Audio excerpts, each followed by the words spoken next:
Dan yang terakhir, yang tadi malam juga saya sampaikan, bahwa di antara prinsip dakwah salaf ini, mengajak umat ini kepada akhlak yang mulia.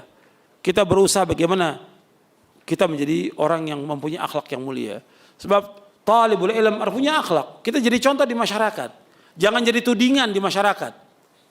Kita jadi contoh kepada orang awam, kepada ahlul bid'ah, kepada keluarga kita dengan akhlak kita yang mulia, orang bisa ikut dakwah kita. Kita lihat Rasulullah SAW.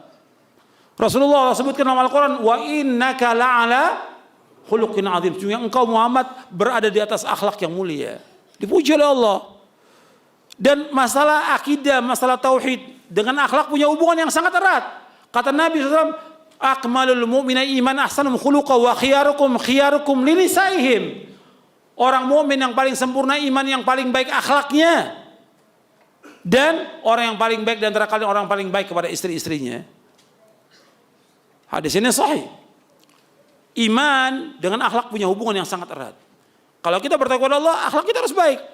Akhlak kita, hubungan kita dengan Allah, hubungan kita dengan orang tua, hubungan kita dengan orang-orang yang berilmu, yang mengajarkan kebaikan kepada keluarga, kepada kerabat, harus baik kita kepada mereka.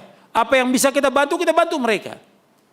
Kemudian baik juga kepada istri, orang mukmin yang paling baik, yang paling mulia, yang baik kepada istrinya. Baik, dia lemah lembut kepada istrinya, tidak kasar, tidak kotor juga mulutnya kepada istrinya.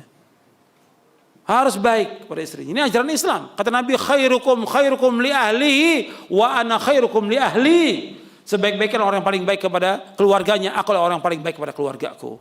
Contohkan teladan kita kepada keluarga. Kita baik kepada keluarga kita, kepada istri kita. Akhlak tunjukkan. Dan juga perhatikan masalah akhlak ini mulia.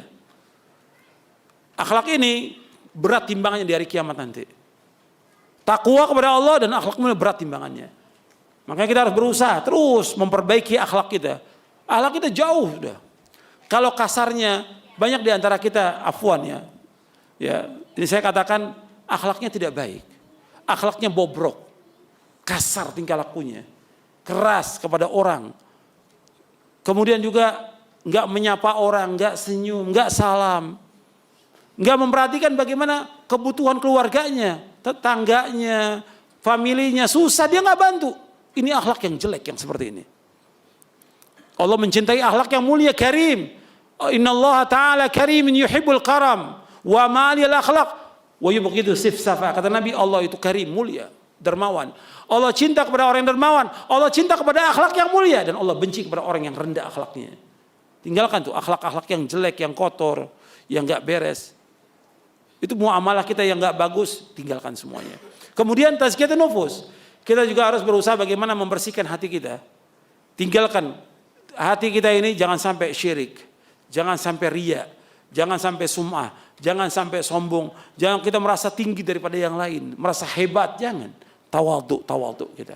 Bersihkan hati kita dan doa kita kepada Allah. Di antara doanya antum hafalkan, Allahumma inni a'udzubika minal ajzi wal kasal wal jubni wal bukhli wal harami wa adzabil qabr. Allahumma ati nafsi taqwaha wa zakkiha anta khairu man zakkaha anta waliyyu wa maulaha. Allahumma inni a'udzubika min ilmin la yanfa' wa min qalbin la yakhsha' wa min nafsin la tashba' wa min da'watin la yustajabu laha. Ya Allah, aku berlindung kepada Engkau dari sifat lemah, malas, pengecut, bakhil, pelit, dan dari umur pikun. Dan aku berlindung kepada Engkau dari azab kubur. Ya Allah, berikan kepada hatiku ketakwaannya.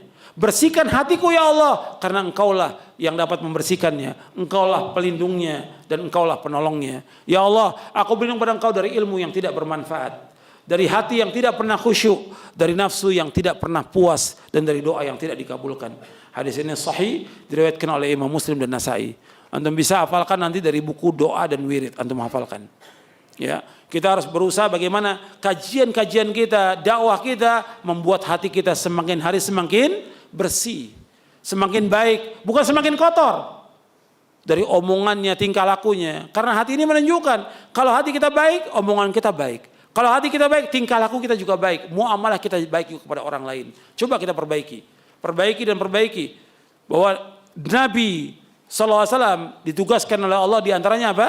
Tazkiyatun nufus, membersihkan hati manusia. Mudah-mudahan dengan kajian ini bermanfaat untuk saya dan untuk antum sekalian dan untuk ikhwan dan akhwat dan semua yang mendengar dan melihat dakwah ini. Mudah-mudahan Allah memberikan hidayah kepada kita semuanya, menunjuki kita di atas siratal mustaqim, di atas Quran wa sunnah ala fahmi salaf, dan kita diberikan hidayah taufik untuk terus berjalan di atas manhaj yang hak ini, berpegang teguh di atas Islam dan sunnah ala fahmi salaf, dan mudah-mudahan kita diwafatkan di atas Islam dan sunnah dalam keadaan husnul khatimah.